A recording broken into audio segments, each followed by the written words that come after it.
Hello दोस्तों, स्वागत है आपका नुक्ताचीन पर। तो सच्चाई ये है यारों कि Thor love and thunder Marvel की हाल फिलहाल की एक और कमजोर फिल्म है जो हाई एक्सपेक्टेशंस पर पूरी तरह खरी नहीं उतरती। थिएटर जाकर थोड़ी बहुत मौज करवाने लायक ये फिल्म जरूर है, लेकिन सिनेमाई गुणवत्ता की कसौटी पर काफी निराश करने वाली फिल्म भी है। डायरेक्टर टाइका वाइटिटी से बहुत उम्मीदें थी क्योंकि उन्होंने थोर रैग्नारॉक में हम दर्शकों को बहुत मौज कराई थी और एमसीयू के एक दिग्गज सुपर हीरो को जैसे रीडिफाइन कर दिया था। थॉर को एक खास किस्म की क्रेजी इरेवरेंस दी थी जो कि बेहद सीरियस सुपर हीरोज के बीच अलग से अपनी कॉमेडिक चमक बिखेरती थी।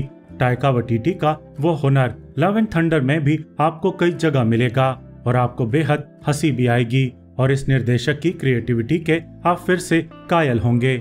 लेकिन सुपर हीरो फिल्मों का जो मुख्य काम होता है रोमांच से भरपूर एक रोंगटे खड़े कर देने वाली आलीशान कहानी सुनाना, वो करने में निर्देशक महोदय खास सफल नहीं हो पाते। फिल्म की कहानी में भी कोई खास दम नहीं है। मोटा मोटी यही है कि गोर द गॉड बुचर नाम का विलेन सारे गॉड्स को मारने निकला है और माइटी थॉर की मदद लेकर थॉर को उसे रोकना है। अब दिक्कत यह है कि इस टक्कर में कोई खास रोमांच नहीं है, न ऐसा जैसे कि एवेंजर्स और थेनोस के बीच की टक्कर में था, न ऐसा जैसे कि थॉर रैग्नारॉक में थॉर लोकी हल्क और गॉडेस ऑफ डेथ यानी कि हेला के बीच था।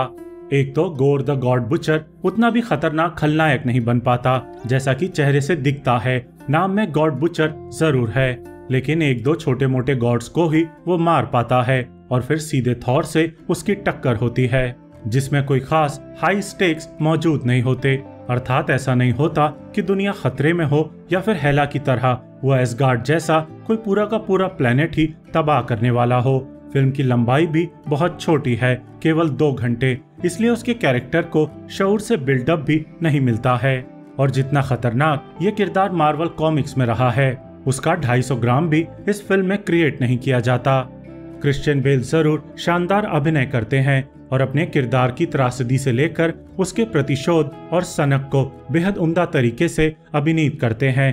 किरदार की क्रूरता दिखाने वाले दृश्यों में तो वे हमारा दिल ही दहला देते हैं, लेकिन चूंकि किरदार की राइटिंग में कोई खास दम नहीं है, न उसे बहुत ज्यादा स्क्रीन टाइम मिलता है, इसलिए कड़वी सच्चाई यही है कि मार्वल सिनेमैटिक यूनिवर्स ने क्रिश्चियन बेल जैसे दिग्गज अभिनेता को काफी हद तक इस फिल्म में व्यर्थ किया है। थेनोस जैसे कैरेक्टर को भी क्रूरता की सारी हदें पार करके यादगार बनने में कई फिल्में लगी थीं, लेकिन एमसीयू वालों ने क्रिश्चियन बेल जैसे धांसू एक्टर को केवल एक फिल्म तक समेट देने वाला विलेन बना दिया और ऐसा करना एक तरह से ऐसे महान कलाकार के साथ घोर अन्याय है। इस फिल्म को देखने के बाद सबसे ज्यादा निराश अगर आप होंगे तो क्रिश्चियन बेल के लिए होंगे, जबकि वे ही इस फिल्म की सबसे उम्दा बात हैं। बाकी माइटी थॉर के रूप में नैटली पोर्टमैन दिल जरूर जीतती हैं और उनका रोल एकदम थॉर की टक्कर का है तो और भी ज्यादा अच्छा लगता है।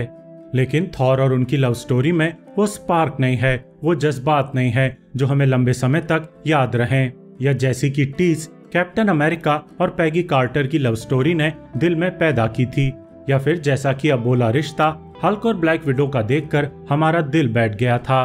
उस स्तर का सिनेमाई प्रभाव इस फिल्म में थॉर और जेन फॉस्टर के बीच की मोहब्बत पैदा नहीं कर पाती है।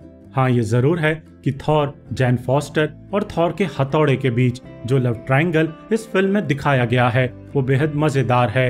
वैसे तो इसे लव ट्रायंगल नहीं, लव रेक्टेंगल कहना ज्यादा ठीक होगा, जो आपको फिल्म देखकर ही समझ आएगा कि ये 4 त्रिकोणीय प्रेम कहानी क्यों इतनी मजेदार बन पड़ी है।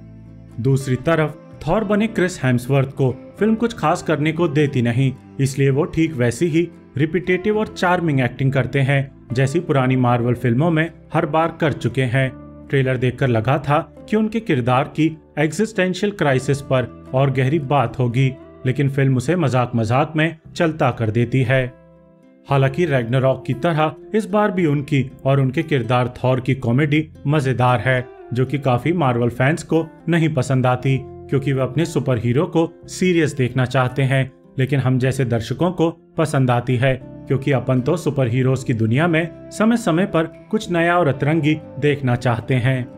लेकिन हमारी बदकिस्मती देखिए, इस बार लव एंड थंडर के साथ दिक्कत ये हो गई कि जहां थॉर रैग्नारॉक में टाइकी वाइटिटी ने कॉमेडी और एक्शन का तालमेल एकदम सही अनुपात में मिलाया था, मतलब अतरंगी कॉमेडी सिचुएशंस थी तो साथ ही VFX हैवी शानदार फाइट सीक्वेंसेस भी थे, जिसमें हीरोज जबर तरीके से दुनिया को बचाते थे। लेकिन वहीं लव एंड थंडर में वो कॉमेडी और हीरोइज्म का सही तालमेल नहीं बैठ पाया। कुछ जोक्स ठीक से लैंड नहीं होते हैं, कुछ तो बकवास साबित होते हैं, कुछ बेहद टेंस सीक्वेंसेस को बेहद हल्का बना देते हैं, और फिर जब सुपर हीरोज और सुपर विलेन के बीच घमासान होता है तो भी कोई खास मजा नहीं आता। मारक मजा आना तो बहुत दूर की बात है। इसलिए आने वाले दिनों में आप इस फिल्म को लेकर यह क्रिटिसिज्म काफी सुनेंगे कि टाइका वाइटिटी के ह्यूमर की ओवरडोज के चलते लव एंड थंडर वो काम नहीं कर पाई जिसके लिए मार्वल की बढ़िया सुपर हीरो फिल्में जानी जाती रही हैं। फिल्म के VFX हैवी एक्शन सीक्वेंसेस में भी कोई खास दम नहीं है, और 3D में तो इस फिल्म को देखने का कोई मतलब नहीं बनता। मेरी तरफ से इस time pass super hero film को जेनरस 3 स्टार। आप भी इस इवेंट फिल्म को थिएटर जाकर जरूर देखिए और फिर कमेंट सेक्शन में बताइए भी जरूर कि लव एंड थंडर आपको कैसी लगी, आपकी उम्मीदों पर खरी उतरी या मेरी तरह आप भी काफी निराश हुए। वीडियो देखने का बहुत बहुत शुक्रिया।